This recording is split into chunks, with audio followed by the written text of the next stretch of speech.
வணக்கம். இது people English series. இந்த வீடியோல முக்கியமான ஒரு ஃப்ரேஸ் கத்துக்க போறோம்.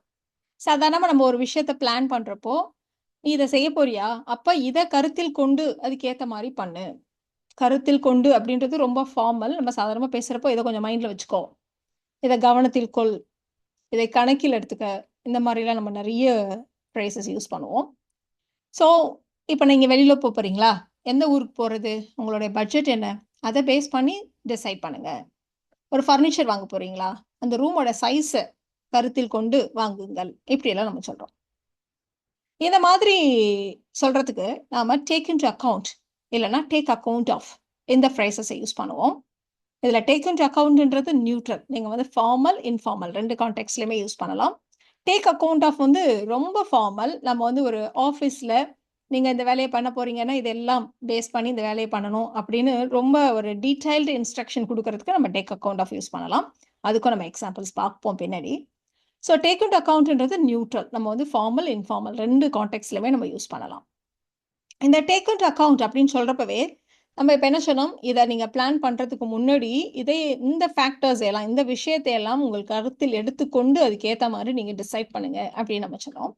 அப்போ உடனே நமக்கு வர்ற ஞாபகம் வர்ற இன்னொரு வார்த்தை வந்து கன்சிடர். இத கொஞ்சம் கன்சிடர் பண்ணுங்க. இத நீங்க செய்ய போறீங்களா? அப்ப இத கொஞ்சம் கன்சிடர் பண்ணுங்க. அப்படின்றதும் இதுவும் ஒண்ணா? அப்படின்னு உங்களுக்கு தோணும். கன்சிடர்ன்றது அஃப்கோர்ஸ் நீங்க வந்து டிசைட் பண்றதுக்கு முன்னாடி இதையும் கொஞ்சம் யோசிங்க அப்படின்னு தான் நம்ம சொல்றோம். பட் அத விட்டுட்டு நம்ம டிசைட் பண்ணினாலும் பெரிய பிரச்சனைகள் எதுவும் வரப்போறதில்ல. அந்த மாதிரி சாதாரண விஷயங்களுக்கு நம்ம கன்சிடர்ன்னு சொல்லலாம். பட் இது ரொம்ப முக்கியமான விஷயம். இத விட்டுட்டு நீங்க பண்ணீங்களான்னா, கான்சிக்வென்ஸ் வந்து கண்டிப்பா நமக்கு சாதகமா இருக்காது. பிரச்சனைகள் தான் வரும். அந்த மாரி இடங்கள்ல தான் நம்ம டேக் இன்டூ அக்கவுண்ட்ட எடுத்துக்கிறோம். நீங்க இப்போ ஒரு திருமண ஏற்பாடெல்லாம் பண்றாங்க. அப்ப நம்ம ஃபர்ஸ்ட்டு நம்ம டிசைட் பண்றது எத்தன பேர இன்வைட் பண்ண போறோம். அது வந்து ரொம்ப ஒரு க்ரூஷியல் பாயிண்ட் இல்லையா? ஸோ அத வந்து நம்ம வந்து எக்ஸ்க்ளூட் பண்ண முடியாது. அது சும்மா கன்சிடர் பண்ணிட்டு அப்படி நம்ம சொல்ல முடியாது இல்லையா? ஏன்னா அத பேஸ் பண்ணி தான் நம்ம மண்டபம் புக் பண்றதோ, எத்தன பேருக்கு சாப்பாடுன்னு சொல்றதோ எல்லாமே அத பொறுத்து தான் இருக்கு. ஸோ அத நீ வெறுமனே கன்சிடர் பண்ணு அப்படி நம்ம சொல்ல முடியாது. ஸோ இந்த மாதிரியான க்ரூஷியல் பாயிண்ட்ஸ நம்ம வந்து கணக்குல எடுத்துக்கணும், கருத்தில் கொள்ளணும் அப்படிலாம் சொல்றதுக்கு நம்ம டேக் இன்டூ அக்கவுண்ட் இந்த ஃப்ரேஸ தான் நம்ம யூஸ் பண்ணுவோம். இந்த டேக் இன்டூ அக்கவுண்ட்ட யூஸ் பண்றப்போ, சென்டென்ஸ் ஸ்ட்ரக்சர் எப்படி இருக்கும் அப்படின்னா, ஸோ இதை செய்யும் முன், இதை செய்யும்போது, இதை கருத்தில் கொள்ளுங்கள், இதை ஞாபகம் வச்சுக்கோங்க அப்படின்னு நம்ம சொல்றோம். ஸோ எத செய்யும்போது அப்படிங்கிறது ஆக்ஷன் சென்டென்ஸ். எத கருத்தில் கொள்ளணும் அப்படிங்கிறத டேக் இன்டூ அக்கவுண்ட் பக்கத்துல அத நம்ம போட்டுக்க போறோம். ஸோ இந்த டேக் இன்டூ அக்கவுண்ட் பக்கத்துல ஒரு நவுன் ஃப்ரேஸ் இந்த மாரி தான் வரும். இந்த நவுன் ஃப்ரேஸ நீங்க டேக்குக்கும், இன்டூக்கும் நடுவுல take something into account action sentence இந்த ஸ்ட்ரக்சரை யூஸ் பண்ணியும் இந்த சென்டென்சஸ நம்ம ஃப்ரேம் பண்ணலாம். இன்னும் கூட டீட்டெயில்டா சொல்லணும், ஒரு சப்ஜெக்ட் எல்லாம் வச்சு சொல்லணும் அப்படின்னா, இந்த ஸ்ட்ரக்சரையும் நம்ம யூஸ் பண்ணுவோம். இத நம்ம அப்படியே எக்ஸாம்பிள் பார்க்குறப்ப நம்ம பார்க்கலாம். இன்னும் சில இடங்கள்ல நம்ம வந்து ஒரு டேக் இன்டூ அக்கவுண்ட் பக்கத்துல ஒரு பெரிய கிளாஸையே கூட நம்ம போட வேண்டியிருக்கும். அந்த மாரி இடங்கள்ல நம்ம டேக் இன்டூ அக்கவுண்ட் தட் இந்த மாரி நெறைய ஸ்ட்ரக்சர நம்ம வந்து இந்த வீடியோல பார்க்க போறோம். அப்படியே எக்ஸாம்பிள்ஸ் பார்க்குறப்ப நம்ம ஒன் பை ஒன்னா பார்க்கலாம். ஸோ நம்ம ஃபர்ஸ்ட் எக்ஸாம்பிளாவே அந்த வெட்டிங் பிளான தான் நம்ம வந்து எடுத்துக்க போறோம். ஸோ நம்ம வந்து திருமணத்தை திட்டமிடும்போது, விருந்தினர்களின் எண்ணிக்கையே நம்ம கணக்குல எடுத்துக்கணும். அத பேஸ் பண்ணி தான் மத்த எல்லா பிளானையுமே நம்ம பண்ணணும். அப்படின்னு நம்ம சொல்லப் போறோம். ஸோ திட்டமிடும் போது இதுதான் ஆக்ஷன் சென்டென்ஸ் இல்லையா? இதுதான் நம்ம வந்து திட்டமிடும் போதுன்னு இருக்கிறதுனால நம்ம வென் இல்லன்னா வைல் இத யூஸ் பண்ணுவோம். Of course when is more common. இதுக்கு முன்னாடி அப்படின்னு சொல்றதா இருந்தா நம்ம பிஃபோர் அப்படின்னு யூஸ் பண்ணுவோம். ஸோ எத கணக்கில் எடுத்துக்கொள்ள வேண்டும்? அத வந்து டேக் இன்டூ வச்சு சொல்லப் போறோம். ஸோ சின்ன சின்ன 2 சென்டென்சஸ் தான். ஸோ நம்ம திருமணத்தை திட்டமிடும் போது அப்படின்னு நம்ம என்ன சொல்லுவோம்? வென் பிளானிங் அ வெட்டிங் அவ்வளோதானே. When planning a wedding. எத கணக்குல எடுத்துக்கணும்? விருந்தினர்களின் எண்ணிக்கை. The number of guests. Take into account the number of guests. சொன்ன மாரி டேக் இன்டூ அக்கவுண்ட் பக்கத்துல இந்த நவுன் ஃப்ரேஸ போடலாம். இல்ல டேக்குக்கும், இன்டூக்கும் நடுவுலயும் இத இன்சர்ட் பண்ணலாம். அது இன்னும் கூட கொஞ்சம் ஸ்டைலிஷா இருக்கும். So when planning a wedding, take into account the number of guests. இப்படி சொல்லலாம். இல்லன்னா நடுவுல கொண்டு வந்திருக்கோம் பாருங்க. When planning a wedding, take the number of guests into account. இன்னும் கூட அது ஈஸியா இருக்கு இல்லையா? ஸ்மூத்தா இருக்கு நம்ம சொல்றப்போ அந்த sentence. When planning a wedding, take the number of guests into account. அப்படின்னு நம்ம சொல்லலாம். இப்ப குழந்தைங்களுக்கு பொம்மை வாங்குறப்போ, குழந்தைங்களோட ஏஜ கன்சிடர் பண்ணுங்க அப்படின்னு நம்ம சொல்றோம். அப்ப சொல்றப்பவே நான் வந்து கன்சிடர்ன்ற வார்த்தைய சொன்னேன். ஏன்? இந்த பொம்மை வாங்குறதுனால ஒண்ணும் பெரிய பிரச்சனை இல்ல. பட் ஏஜ் அப்ராப்ரியேட்டா நம்ம டாய்ஸ் வாங்கினோம் அப்படின்னா, அது கண்டிப்பா யூஸ்ஃபுல்லா இருக்கும். இல்லன்னா குழந்தைங்க கொஞ்ச நாள் அத அப்படியே போட்டுருவாங்க. அவங்க அந்த ஏஜை ரீச் பண்ணுறப்ப தான் திரும்ப எடுத்து விளையாடுவாங்க. இல்லை அது ரொம்ப சின்ன குழந்தைங்களுக்கான டாய் ஒரு 7-8 வயசு பிள்ளைங்களுக்கு வாங்கிட்டோம் அப்படின்னா அதை அவங்க யூஸ் பண்ணவே மாட்டாங்க. நமக்கு நஷ்டமாக தான் போகும் இல்லையா? ஸோ இந்த இடத்துல நீங்கள் டேக் இன்டு அக்கௌண்ட்டை யூஸ் பண்ணலாம், கன்சிடரையும் யூஸ் பண்ணலாம். ஸோ பொம்மைகளை வாங்குறப்போ குழந்தைங்களோட வயசை கணக்கில் எடுத்துக்கொள்ளுங்கள் இப்படி நம்ம சொல்கிறோம். ஸோ ஆக்ஷன் சென்டென்ஸ் பாருங்கள், பொம்மைகளை வாங்கும் போது பை. So when buying toys. So குழந்தைங்களோட ஏஜ், த சைல்ட்ஸ் ஏஜ் சிங்குலரில் இருக்கிறதுனால சைல்ட்ஸ் ஏஜ்னு போட்டிருக்கோம். Take into account the child's age. Take the child's age into account. நான் வந்து எல்லாத்துலேயுமே இடையில கொண்டு வந்திருக்கேன். நீங்கள் எப்படி சொன்னாலும் ஓகே தான். Take the child's age into account when buying toys. இப்போ இந்த சென்டென்ஸை நீங்கள் ட்ரை பண்ணி பாருங்க. நீங்கள் வந்து ஒரு ஏர் கண்டிஷனர் வாங்குறீங்க. எதையெல்லாம் கருத்தில் எடுத்துக்கணும், இதை வச்சு நீங்கள் ஒரு சென்டென்ஸ் நீங்களாவே ஃப்ரேம் பண்ணலாம். When buying an air conditioner take into account this அப்படின்ற மாதிரி ஒரு சென்டென்ஸை நீங்களே ஃப்ரேம் பண்ணுங்க. ஸோ இந்த வீடியோ பாஸ் பண்ணிட்டு நீங்கள் ட்ரை பண்ணி பாருங்க. நாம இந்த இடத்துல எக்ஸாம்பிள் பார்க்கலாம். இப்போ நம்ம ஒரு ஏர் கண்டிஷனர் வாங்குறோம் அப்படின்னா ஒரு 10 1 10 2 10 அதுன்றது அது ரூமோடைய சைஸை பொறுத்தது, எவ்வளோ பேர் இருப்பாங்கங்கிறதெல்லாம் பொறுத்தது இல்லையா? அதே மாதிரி என்ன மாடலுங்கிறது உங்கள் பட்ஜெட்டை பொறுத்தது. இந்த மாதிரி நிறைய விஷயங்கள் இருக்குது. நீங்கள் எதையாவது வச்சு ஒரு சென்டென்ஸை ஃப்ரேம் பண்ணுங்க. நாம இந்த இடத்துல அறையின் அளவை கருத்தில் கொள்ள வேண்டும் அப்படின்னு நம்ம சொல்லியிருக்கோம். So when buying and air conditioner, இந்த இடத்துல வாங்குவதற்கு முன் அப்படின்னு இருக்கிறதுனால before buying and air conditioner அப்படின்னு போட்டிருக்கோம். நீங்க இதை கருத்தில் கொள்ள வேண்டும் அப்படின்னு இருக்கிறதுனால சப்ஜெக்டோட சேர்த்து சொல்லியிருக்கோம். You should take into account the room size. பொதுவாக ஷுட்டை நம்ம வந்து அட்வைஸ் பண்ணுறதுக்கு யூஸ் பண்ணுவோம். இந்த இடத்துலையும் ஒரு அட்வைஸாக தான் சொல்கிறாங்க. பாரு, நீ ஏர் கண்டிஷனர் வாங்க போகிற அப்படின்னா இதை முதல்ல கருத்தில் எடுத்துக்கோ, அது ரொம்ப முக்கியம் அப்படின்னு சொல்கிறதுனால நம்ம ஷுட்டுன்னு யூஸ் பண்ணுறோம். ஸோ ஷுட்டுன்றது ஆர்டர் இல்லை, ஒரு அட்வைஸ் தான். So you should take the room size into account before buying the air conditioner. இப்போ இதே மாதிரியான இன்னொரு எக்ஸாம்பிள் தான் நம்ம சொல்ல போகிறோம். ஒருத்தர் வந்து வெக்கேஷன் போக பிளான் பண்ணார். அப்படி பிளான் பண்ணுறப்போ அப்போ வெதர் எப்படி இருக்குது, இது என்ன மாதிரி சீசன் அப்படின்றதையெல்லாம் கணக்கில் எடுத்துக்கிட்டு அதுக்கேற்ற மாதிரி திட்டமிட்டார் அப்படின்னு நம்ம சொல்ல போகிறோம். இந்த ஸ்ட்ரக்சரில் ஒரு டிஃப்ரென்ஸ் நீங்கள் பார்க்கலாம். வானிலை மற்றும் பருவத்தை கணக்கில் எடுத்துக்கொண்டு அவர் சுற்றுலாவை திட்டமிட்டார் இந்த மாதிரி இருக்குது இல்லையா? ஸோ அவர் சுற்றுலாவை திட்டமிட்டார் அப்படின்றத ஹி பிளான்ட் தி பிக்னிக் அப்படின்னு நம்ம சொல்லிடலாம். ஸோ இதை எடுத்துக்கொண்டு அப்படின்ற மாதிரி வந்ததானா அப்போ நம்ம பார்ட்டிசிபியல் ஃப்ரேசஸை யூஸ் பண்ணுவோம். ஸோ பார்ட்டிசிபியல் ஃப்ரேசஸ்னால் ஒன்றும் இல்லை, டேக் இன்டு அக்கௌண்ட்ன்றதை டேக்கிங் இன்டு அக்கௌண்ட் அப்படின்னு நம்ம சொல்ல போகிறோம், அவ்வளோதான். ஒரு சில சமயங்களில் வேர்போட ஐஎன்ஜி சேர்த்து ஜெரண்டுன்றீங்க. பார்ட்டிசிபல்ஸுக்கும் ஜெரண்டுக்கும் என்ன டிஃப்ரென்ஸ் அப்படின்னு உங்களுக்கு கன்ஃபியூஸ் ஆகலாம். அதை நம்ம இன்னொரு வீடியோவில் டீட்டெயிலாக பார்க்கலாம். So taking into account the weather and the season. So taking into account the weather and the season he planned the picnic அப்படி சொல்லலாம். இல்லை அப்படியே மாற்றியும் சொல்லலாம். He planned the picnic taking into account the weather and the season அப்படியும் சொல்லலாம். So இந்த மாதிரி லென்த்தி சென்டென்சஸ் ஃப்ரேம் பண்ணுறதெல்லாம் ஒரு பெரிய விஷயமே இல்லை. இப்படி ஈஸியாக நீங்கள் ஃப்ரேம் பண்ணிடலாம். உங்கள் குழந்தைக்கு நீங்கள் ஒரு ஸ்கூலை சூஸ் பண்ணுறப்போ, செலக்ட் பண்ணுறப்போ உங்கள் வீட்டிலேருந்து எவ்வளோ டிஸ்டன்ஸ் அப்படிங்கிறத கருத்தில் எடுத்துக்கொள்ள வேண்டும் அப்படின்னு நம்ம சொல்கிறோம். நீங்களே யோசிச்சு பாருங்கள், இதுக்கு கன்சிடர் யூஸ் பண்ணணுமா இல்லை டேக் இன்டு அக்கௌண்ட்டை யூஸ் பண்ணணுமா அப்படின்னு சொல்லிட்டு. இது மாதிரி இடங்களில் இது வந்து உங்களுடைய சாய்ஸ், எந்த வேர்டை யூஸ் பண்ணுறது அப்படின்றதெல்லாம் உங்களுடைய சாய்ஸு. இப்போ எனக்கு ஸ்கூல் தான் ரொம்ப முக்கியம், டிஸ்டன்ஸ் எல்லாம் முக்கியம் இல்லை, அதில் ஒரு ஃபேக்டர் இல்லை அப்படின்னு நீங்கள் நினச்சிங்களான்னா கன்சிடர் யூஸ் பண்ணுங்கள். இல்லை ரொம்ப முக்கியம் அப்படின்னா நீங்கள் டேக் இன்டு அக்கௌண்ட்டை யூஸ் பண்ணுங்கள். டேக் இன்டு அக்கௌண்ட்டை நம்ம 2 இடங்கள்லையுமே யூஸ் பண்ணலாம் அப்படின்றதையும் நீங்கள் ஞாபகம் வச்சுக்கோங்க.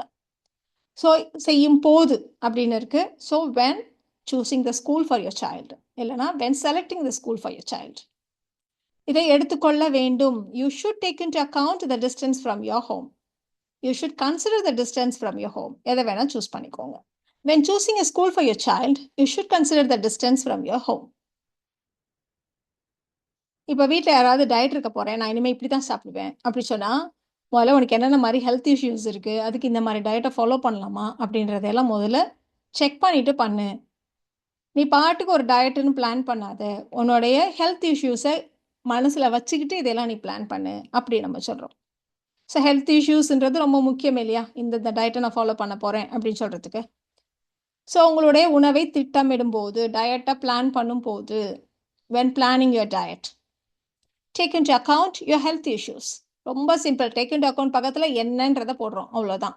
உங்களுடைய உடல்நல பிரச்சனைகள், யுவர் ஹெல்த் இஷ்யூஸ், அவ்வளோதான் இந்த பார்ட். இந்த பக்கம் when இல்லைனா பிஃபோர் வச்சு சின்ன சின்ன சென்டென்சஸ் ஃப்ரேம் பண்ணுறோம். So when planning your diet, take into account your health issues. இல்லைனா take your health issues into account when planning your diet. அவ்வளோதான். இப்போ டேக் இன்டு அக்கௌண்ட்டுக்கு நிறைய எக்ஸாம்பிள்ஸ் பார்த்தோம் இல்லையா? இப்போ நம்ம டேக் அக்கௌண்ட் ஆஃப் இதை வச்சும் சில எக்ஸாம்பிள்ஸ் பார்க்கலாம். ஸோ டேக் அக்கௌண்ட் ஆஃப்ன்றது ரொம்ப ஃபார்மல் ஆஃபீஸ் ரிலேட்டட் விஷயங்களுக்குலாம் நம்ம டேக் அக்கௌண்ட் ஆஃபை யூஸ் பண்ணலாம். பட் எக்ஸாம்பிளாக சொல்கிறப்போ காமனாக சில எக்ஸாம்பிள்ஸ் சொல்லலாம். இப்போ ஒரு ஸ்கூல் இருக்குது, பிரின்ஸிபால் சொல்கிறாங்க டீச்சர்ஸ் கிட்ட, நீங்கள் லெசனை பிளான் பண்ணுறப்போ ஒவ்வொரு மாணவனும் ஒரு ஒரு மாதிரியான வேகத்தில் லெசனை கற்றுக்குவாங்க. ஸோ எல்லாத்தையும் கருத்தில் கொண்டு மாணவர்களின் கற்றல் வேகத்தை கருத்தில் கொண்டு நீங்கள் லெசனை பிளான் பண்ணுங்க அப்படின்னு சொல்லணும். ஸோ மாணவர்களின் கற்றல் வேகங்களை கணக்கில் கொண்டு எடுத்துக்கொள்ள வேண்டும் ஆசிரியர்கள். அதனால teachers should take account of, நம்ம அப்படியே டீச்சர்ஸ் ஷுட் டேக் இன்டு அக்கௌண்ட்னு சொல்ற மாதிரி டேக் அக்கௌண்ட் ஆஃப்னு போட்டிருக்கோம். அவ்வளோதான் difference. Students learning speeds, teachers should take account of students learning speeds. அவ்வளோதான். இப்போ இந்த எக்ஸாம்பிள் கூட பாருங்க. ஒரு பில்டிங் கட்டுறதுக்கு முன்னாடி என்ஜினியர் அந்த இடத்தோட அந்த சாயில் குவாலிட்டி, அங்கே என்ன மாதிரி மெட்டீரியல்லாம் கிடைக்கும், எவ்வளோ பட்ஜெட், இதையெல்லாம் கணக்கில் எடுத்துக்கொள்ள வேண்டும் அப்படின்னு சொல்லியிருக்கோம். அஃப்கோர்ஸ் நீங்கள் எதை வேணால் சொல்லலாம், பர்பஸ் ஆஃப் த பில்டிங், இந்த மாதிரி எந்த வேணால் நம்ம வச்சு சொல்லலாம். ஸோ கட்டிடத்தை கட்டுவதற்கு முன்பு, before constructing the building, the engineer should take account of என்னென்னன்றதை வரிசையாக சொல்ல போகிறோம். ஸோ டேக் அக்கௌண்ட் ஆஃப் சொன்னாலும் சரி, டேக் இன்டு அக்கௌண்ட் அப்படின்னு சொன்னாலும் சரி. Before constructing the building, the engineer should take account of the soil quality, the availability of materials and the budget. இந்த மாதிரி நம்ம எதை வேணால் லிஸ்ட் அவுட் பண்ணலாம். டேக் இன்டு அக்கௌண்ட் பக்கத்தில் அதாவது சிம்பிள் லவுன் ஃப்ரேசஸ் வர மாதிரி எக்ஸாம்பிள்ஸ் பார்த்தோம். இப்போ டேக் இன்டு அக்கௌண்ட் பக்கத்தில் ஒரு கிளாஸே வர மாதிரியான ஒரு எக்ஸாம்பிளும் பார்த்துடலாம். So take into account that class, இந்த மாதிரி. இந்த எக்ஸாம்பிள் பாருங்க. தங்க நகைகளை வாங்குறதுக்கு முன்னாடி இன்னும் சில வாரங்கள்ல விலை குறையக்கூடும் என்பதை கணக்கில் எடுத்துக்கொள்ளுங்கள் அப்படின்னு நம்ம சொல்ல போறோம். ஸோ கணக்கில் எடுத்துக்கொள்ளுங்கள் பக்கத்துல சின்னதா ஒரு ஃப்ரேஸ் இல்லை, இன்னும் சில வாரங்கள்ல விலை குறையும் அப்படிங்கிறதையும் மைண்ட்ல வச்சுக்கோ, அந்த மாதிரி ஒரு ஸ்டேட்மெண்ட்டையும் சொல்றோம். ஸோ தங்க நகைகளை வாங்குவதற்கு முன், பிஃபோர் பையிங் கோல்ட் ஜுவல்லரி. இப்போ இந்த செகண்ட் பார்ட் எடுத்துக்கலாம். கணக்கில் எடுத்துக்கொள்ளுங்கள், டேக் இன்டு அக்கவுண்ட் தட். ஏன்னா பக்கத்துல ஒரு கிளாஸை கனெக்ட் பண்ண போறோம், அதனால தட் போட்டுக்கிட்டோம். விலை குறையக்கூடும், the price may drop, ஏன்னா குறையக்கூடும், குறைஞ்சாலும் குறையும் அப்படின்னு சொல்றதுனால the price may drop in the next few weeks, அடுத்தடுத்த வாரங்களில், in the next few weeks. Before buying gold jewelry, take into account that the price may drop in the next few weeks. இதே மாதிரி இன்னொரு example கூட எடுத்துக்கலாம். கொஞ்ச நாளாவே எனக்கு கொஞ்சம் உடம்பு சரியில்லைங்கிறத நீங்க கணக்கில் எடுத்துக்கொள்வீர்கள் என்று நம்புகிறேன். நம்ம எக்ஸ்கியூஸ் கேட்குறோம். பாருங்க, நீங்க எதையாவது டிசைட் பண்றதுக்கு முன்னாடி கொஞ்ச நாள் எனக்கு உடம்பு சரியில்லை, அதையும் கொஞ்சம் கணக்கில் எடுத்துக்கொள்ளுங்கள் அப்படின்னு நம்ம சொல்ல போறோம். ஸோ அப்படி நீங்க எடுத்துப்பீங்க, நான் நம்புறேன் அப்படி சொல்றோம்.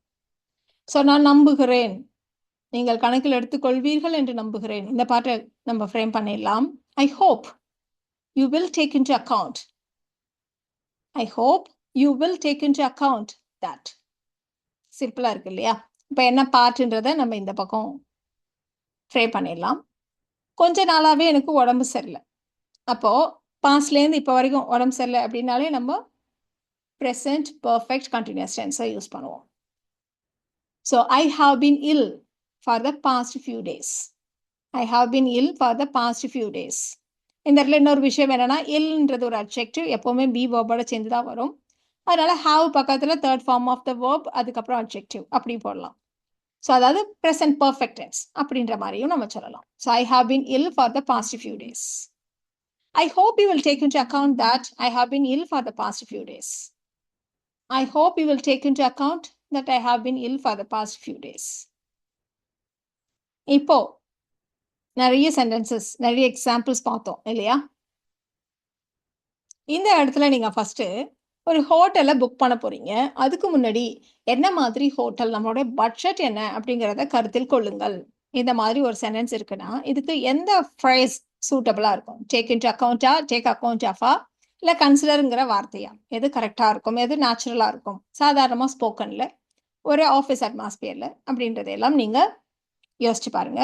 ஸோ நீங்க இப்போ இன்னைக்கு ஃப்ரேம் பண்ண போற சென்டென்சஸ். ஹோட்டல்ல புக் பண்றதுக்கு முன்னாடி உங்களோட பட்ஜெட்டை கருத்தில் கொள்ளுங்கள். நீங்க வர்ற வெள்ளிக்கிழமை பப்ளிக் ஸ்ட்ரைக் இருக்குங்கிறதையும் நீங்க கணக்குல எடுத்துக்கொள்ளுங்கள். ஸோ நீங்க ஏதோ ஒன்று பிளான் பண்றீங்க. கமிங் ஃப்ரைடே பப்ளிக் ஸ்ட்ரைக் அப்படிங்கிறதையும் நீ கணக்கில் எடுத்துக்கொண்டு பிளான் பண்ணு அப்படின்னு நம்ம சொல்றோம். ஸோ இந்த 2 சென்டென்சஸை நீங்க ட்ரை பண்ணி பாருங்க. உங்களுக்கான ஆன்சர்ஸ் நான் போஸ்ட் பண்றேன். நீங்க அதை செக் பண்ணிக்கலாம். ஸோ இந்த வீடியோவில் நாம take account of and of course consider இதையெல்லாம் பார்த்தோம். இதையெல்லாம் வச்சு சென்டென்சஸ் ஃப்ரேம் பண்ணோம். இந்த வீடியோ உங்களுக்கு யூஸ்ஃபுல்லாக இருக்கும்னு நினைக்கிறேன். Thank you so much.